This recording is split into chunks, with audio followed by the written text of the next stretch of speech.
the session today. So I will share the screen.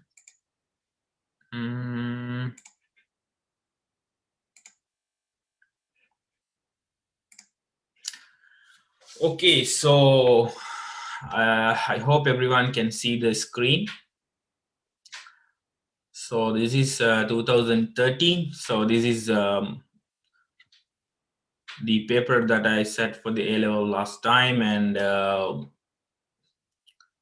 the paper is not much hard.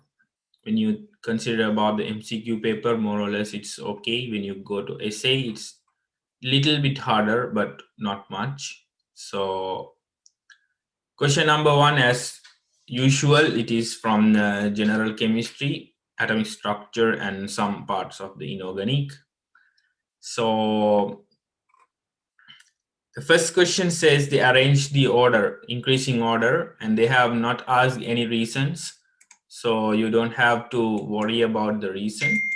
They're just asking about how you can arrange these given compounds. Some are ions, some are compounds, some are elements based on the character that they have mentioned, right? So the first one is carbon monoxide, carbon dioxide, and carbonate. So you have to arrange these according to the bond distance. So how do you arrange these according to the bond distance?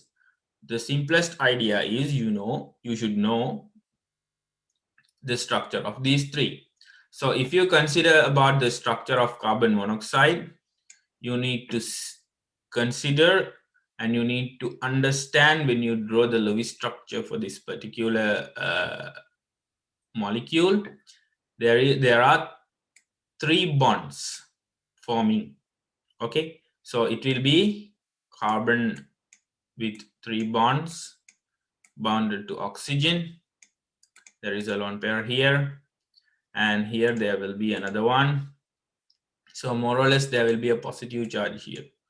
So there are three bonds here, and CO2, you already know, it's a linear molecule again, and it consists of two double bonds on either sides that is bonded to carbon. And carbonate, when you come to carbonate, so now you are going to see double bond and single bond as well. Okay, so it will be like this, one of which one will be a double bond, the other one is like minus charge. Okay, so how do you identify the bond distance? When it has a triple bond, the bond distance should be very small, and then when you have a double bond, it goes a little bit higher in length, and when you have single bonds, so more or less the bond distance will be higher and higher. So typically this order should be carbon monoxide, carbon dioxide, and carbonate, the same order that they have given, right? And the next thing is about electronegativity. So when you consider about these three molecules, how do you find the electronegativity of atoms? Nitrogen atom, okay? So can you tell me how do you going to find the quickly? Can you respond in the chat?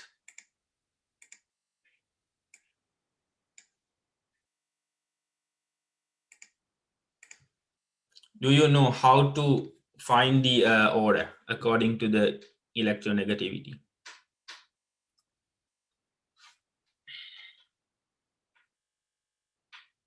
A quick response is expected from you guys, because you have given two ions and a molecule. So how do you going to arrange these three according to the electronegativity of nitrogen atom? So how do you identify that?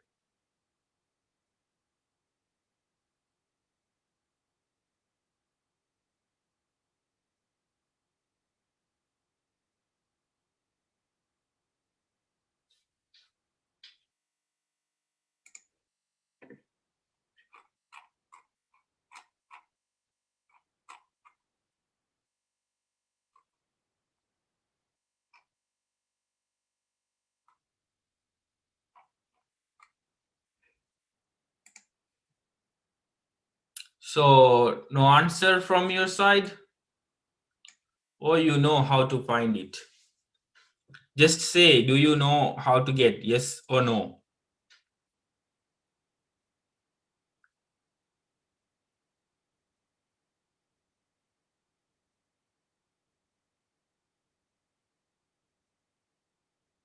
Okay, so how do you get it? I have one answer given, that is yes. So how do you? How? Just chat, put in the chat, or pick up the microphone and respond me very quickly.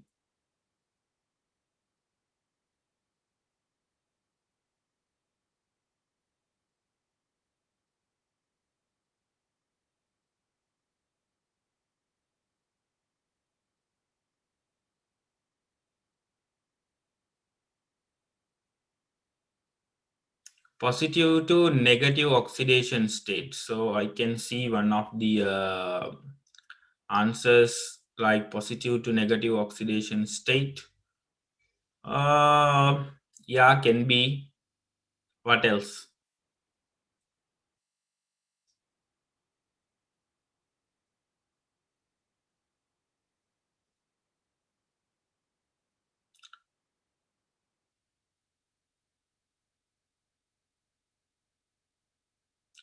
So we have several answers by comparing the charge, hybridization, and oxidation number, and atom it is bonded to. So yeah, the typical idea is you can have many ways to identify this. One method is comparing the oxidation state or the oxidation number, and second one is hybridization. So when you have this type of molecules with ions and in fact the molecule ammonia that is given, the more preferred method that normally people use is the hybridization method. So if you just think about the hybridization of these, and I will stop sharing the screen so you can see the board, right?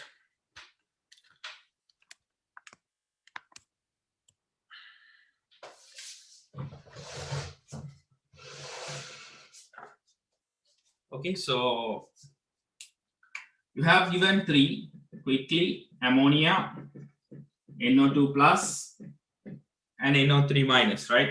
So ammonia, you know, the structure should be like this when you draw the Lewis structure, right? And NO2 plus, try to draw the Lewis structure, it will be like this. There will be a positive charge on nitrogen, and NO3 minus, it will be a dative bond here in one of the oxygens. So there will be 2 minus here, and there will be a plus charge on nitrogen, right? So typically, if you consider about the hybridization, so here there are 3 sigma bonds and 1 lone pair, so it will be sp3 more or less, and this one will be typically sp, and this one will be sp2 because there are 3 sigma bonds here, and here only 2 sigma bonds, so this will be sp, right? Then how do you consider about the electronegativity based on the hybridization? That's the second thing that you should know, right? So let's see if we have any questions. All right, so the idea is clear.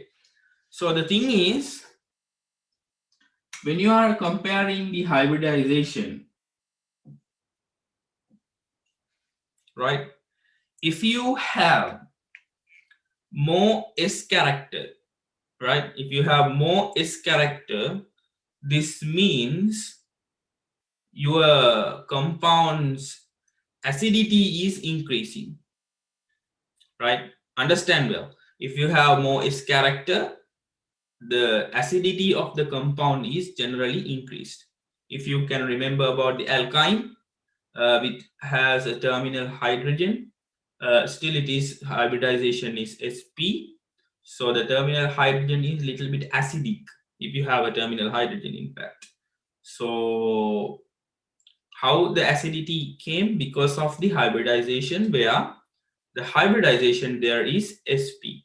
So if you have more s character, the molecules or the ions tends to become more acidic. More acidic means it's like a Lewis acid where it can still accept electrons, right? So still accepting electrons means they have high tendency of accepting electrons. In return, they have high electronegativity typically, right? So the electronegativity goes like this: sp3, sp2, and sp, right? So according to that, you can see it should be ammonia, and then NO3 minus, and then NO2 plus. So this is the order: ammonia, NO3 minus, and NO2 plus. Okay. So this is one of the ideas that you can take, right? Or either you can use the oxidation state concept as well, right? As you wish, you can choose any method. That is the typical way of identifying the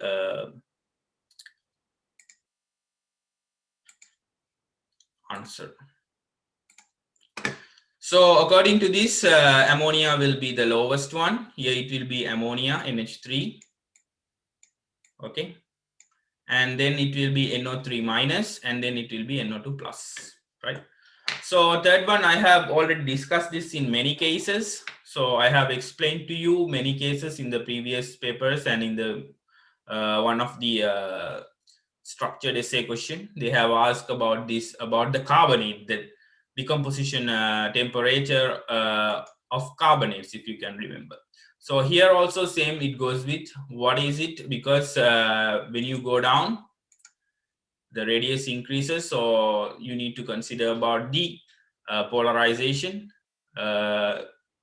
Same charge, high radius, polarization is decreasing, which means the covalency is decreasing, which means the ionic nature of the compound increases. So ionic nature increases means the lattice is more stronger in one way or the other. So the idea of here is when you go down the group, the temperature of the decomposition of the sulfate here normally increases. This is same with the carbonates. So if you can remember. And when you go to, so it will be beryllium sulfate, magnesium sulfate, and calcium sulfate. Very straightforward. And then you need to go to the boiling point concept. So boiling point, we normally discuss about two things, two factors that are responsible for boiling point. One is molecular weight, the other one is intermolecular interactions. So here you can understand these are noble gas, 0 group or 8 groups, so more or less their interactions are pretty similar, London forces. So the only thing that you need to consider here is the molecular weight, because interaction among these elements are typically same. So the idea of comparing the boiling point is, if you have any questions, you can put in the chat, okay? Up to now, no. Okay, so how to arrange this according to the molecular weight? You need to just arrange, right? So it will be, sorry, so krypton will be the highest one with highest molecular weight. Then you have argon and neon as well. Then atomic radius, this is again typically very straightforward. I have already mentioned you how to get the atomic radius thing. The only criteria is you have to consider along the period, the atomic radius decreases, and down the group, atomic radius increases. So the two main reason is along the period it decreases because of the increase in effective nuclear charge, and down the group because of excess additional shells are formed, right? So consider about sulfur, fluorine, silicon, and chlorine. So if you consider about the period, so you have sodium, magnesium, aluminium, silicon is there, phosphorus is there, sulfur, chlorine. So these three belongs to same period, and fluorine belongs to just above. So this will have the minimum. And then you can consider about sulfur, silicon, and chlorine just below the other period. And based on the atomic number, you can compare sulfur, silicon, and chlorine, right? Chlorine is the last one, so it will have the little bit smaller than sulfur and silicon. And silicon will have the highest one, group 4, and sulfur will be just after phosphorus. Then you have the order like fluorine, then chlorine, then sulfur and silicon, right? That's the order. So the only criteria here that you need to consider is whether it belongs to a same group, the elements given, or it belongs to different groups or either different periods. So based on that, you arrange the order. That's all, right? So there is no trick here. Just you need to know about the variation of the radius according to the element. So this is clear, right? So this is straightforward. So we discuss about the bond distance using the structure. We discuss about the electronegativity using the hybridization or either oxidation state you can take. And then the sulfate decomposition temperature and boiling point and atomic radius. Okay, so this is a very straightforward question. Okay, so again, this is about Lewis structure. So you can quickly do this thing because we have already discussed several, in fact, 2 Lewis structure questions up to now and several MCQs related to Lewis structure. So you should be now able to draw the Lewis structure very quickly. So I will not take much time to this particular question, part B. So I will quickly go through it. So I will stop sharing, and if you have any questions you can post it here, and I have to see the question. Okay, so it is a nitromide compound that is given, so you have to draw the most accepted Lewis structure. So the easier thing is you have given the skeleton again. So the skeleton is NO NH2. So NH2 NO2. Okay, so you can see the board, right? Yeah. So the idea is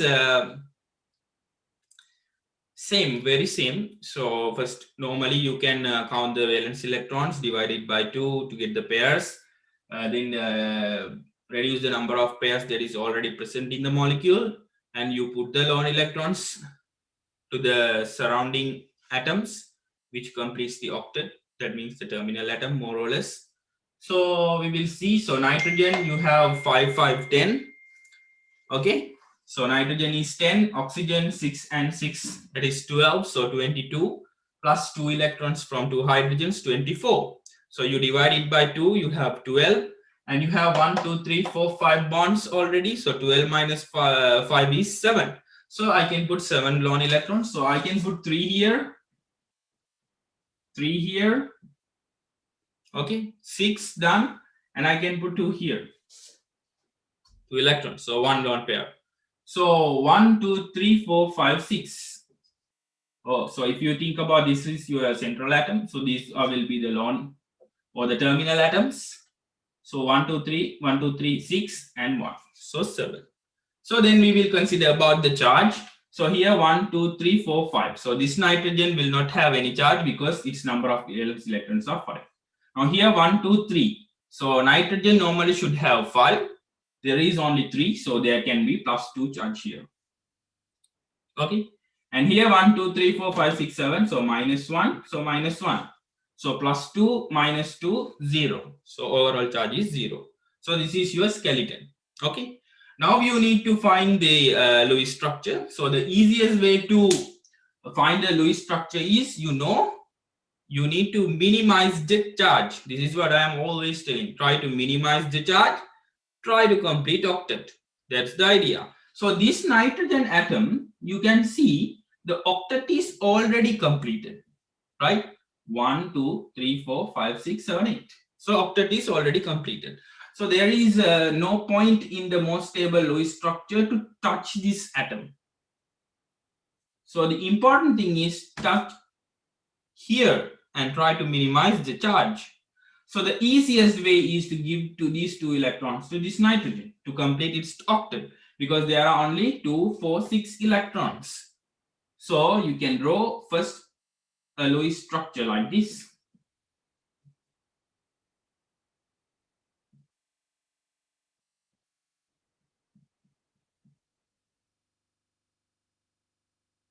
Double bond. So here now 6 electrons are there, so no charge here. Here still -1, and here 1, 2, 3, 4 +1. And now you can see surrounding nitrogen, there are 2, 4, 6, 8. So nitrogen can maximum have only 8 electrons. So typically this is the accepted Lewis structure. Okay. So you can draw this as the accepted Lewis structure. The second question asks, draw the resonance structures, giving reason, comment on their stability. Okay, so here we form this bond using this oxygen. So the same thing can be done by forming the double bond using this oxygen. So another Lewis structure that you can draw here,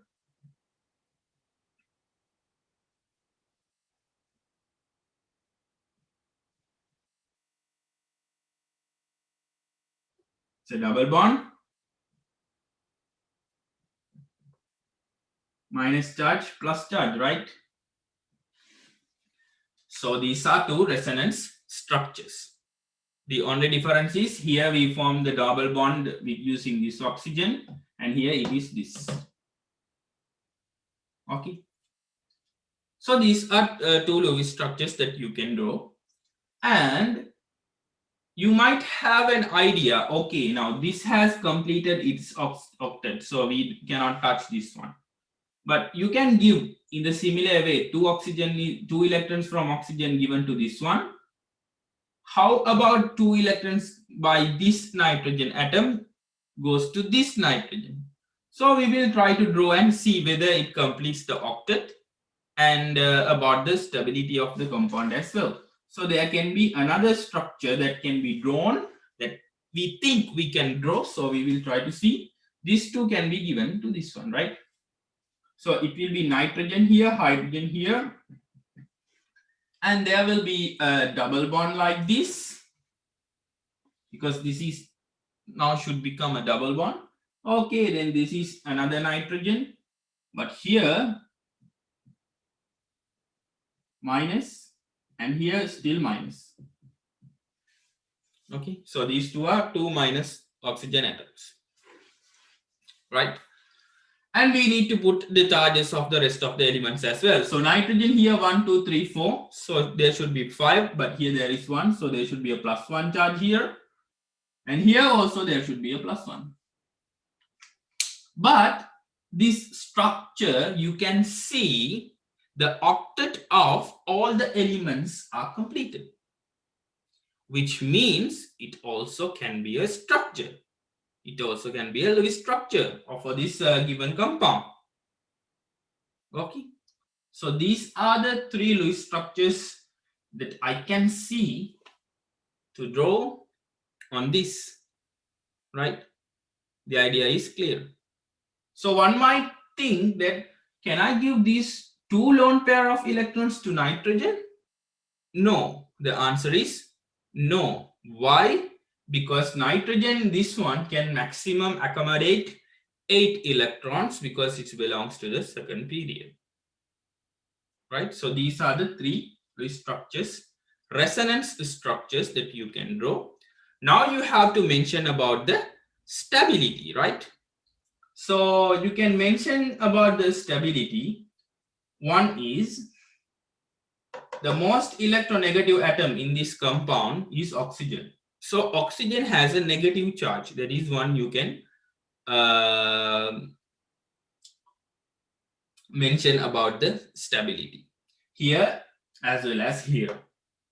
Okay, you can mention about the charge. So the other thing is, we consider about the charge separation. So you can mention that one as well. Nitrogen having a positive charge and the adjacent atom having a negative charge. oxygen having a negative charge. So that is the other one you can compare, the charge separation. So two things. One is the most electronegative oxygen has a negative charge, and the adjacent atom, which is nitrogen, having a positive charge. So these two structures are typically stable. Okay, so these two are stable, but this structure is non-stable.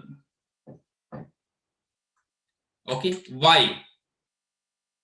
Because you see here, the most electronegative atom, oxygen, has negative charge, so it should be stable. But no. Why? Because here two nitrogen atoms which are adjacent to each other have two positive charges. So two positive charge means you can imagine the repulsion that these two nitrogen atoms will have, like the Coulombic repulsion. So these two are positive. So it cannot be. So the answer for this particular structure is non-stable. It is not stable. Why? There are two positive charges on the nitrogen atoms which are adjacent to each other, right? So it should be the direct answer for this particular question. So you need to draw these three structures. Then you need to mention stable, stable, non-stable. Then you need to mention the reason, which I mentioned. Okay. So that is also done.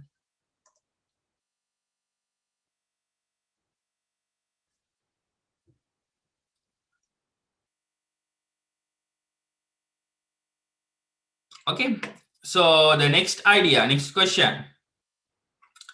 So typically draw the resonance structures. This is done. Okay, now you have to mention about the electron pair geometry, shape, and hybridization. So we will quickly go through it. So we will keep one of the stable structures and we will consider about these things.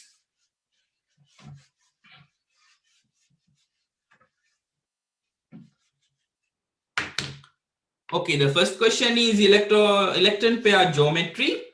They have given two things. One is nitrogen attached to two hydrogen. So they are talking about this one. And the other one, nitrogen attached to oxygen. So they are talking about this one. And they are asking electron pair geometry, shape, and hybridization, right? So they are asking about this nitrogen. So what is the electron pair geometry?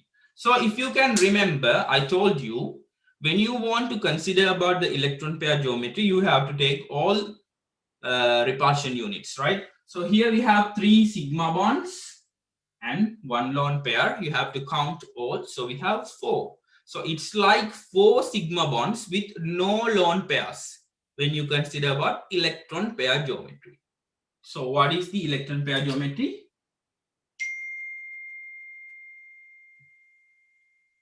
It is tetrahedral, right?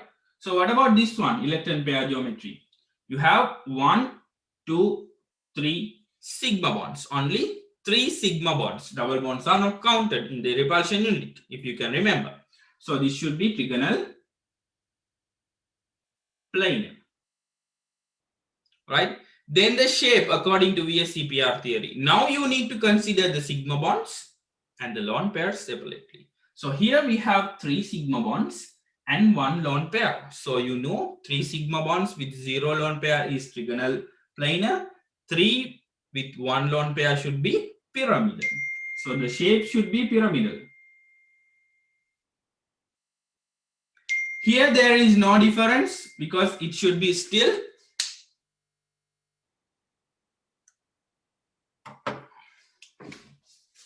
three sigma bonds. So it should be still trigonal planar. Okay. Why this is still trigonal planar? You need to understand there are no lone pairs. That is why the electron pair geometry and the shape is similar. But in a case where you have lone pairs, the electron pair geometry and shape is changed.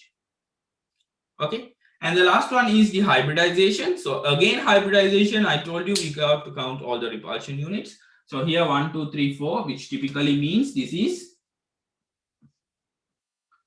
sp3, and now here only 3 bonds, so this should become sp2. Okay, 1, 2, 3. So this sum up the entire question related to that. You have given a table and you can put. So is this molecular, polar or non-polar? So you can automatically see there is a clear charge separation between the positive and negative. If you cut this molecule like this, so this is typically a polar molecule, right? And they have mentioned the last one. Yeah, this last before the last question. Identify the atomic orbitals that forms the bonds between n1 and n2. They have given, and they have given like find the what are the atomic orbitals forming this bond and this bond.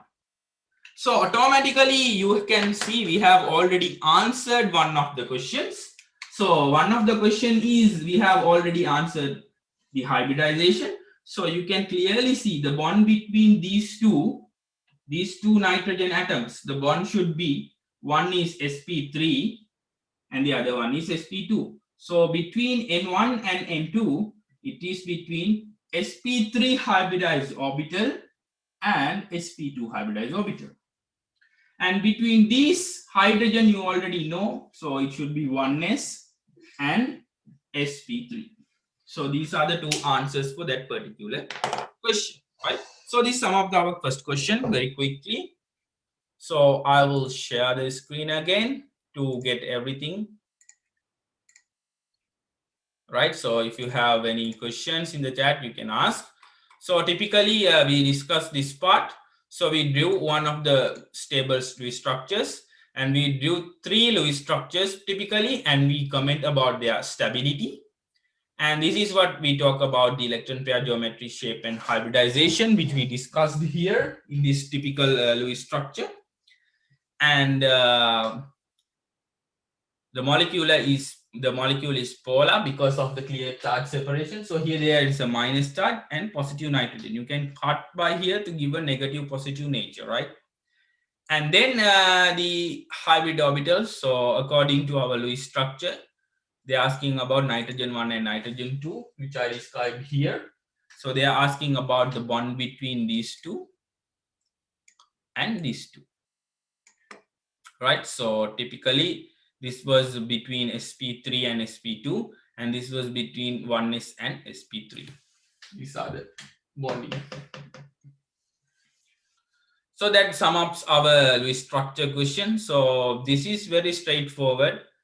The idea is you need to just know the basic concept that I have already discussed many times now, right? So you have given 3 compounds in part C, and you have to identify the compounds which will have the following forces. So before going to the forces, so xenon, it is an element, so surely there should be London forces. And CH3Cl, so there is a chlorine atom which is little more electronegative than carbon and hydrogen. So typically there can be dipole-dipole forces, and automatically you have London forces anyway in the molecule, because this is also can be expressed in as a gas as well. So HF, again, you can see the clear charge separation. Fluorine is the most electronegative atom. So there can be dipole interactions, there can be London forces, and even HF, if you can remember, they have hydrogen bonding network as well. So which compound which have dipole forces, or typically you can consider CH3Cl and HF, hydrogen bonding, HF, so London dispersion forces, all 3. So that is why they have 2 plus 2, 2, 2, 1, 1. So there are 3 coming here, only 1 here, which is HF forming the hydrogen bonds, and dipole-dipole, it will be CH3Cl and HF.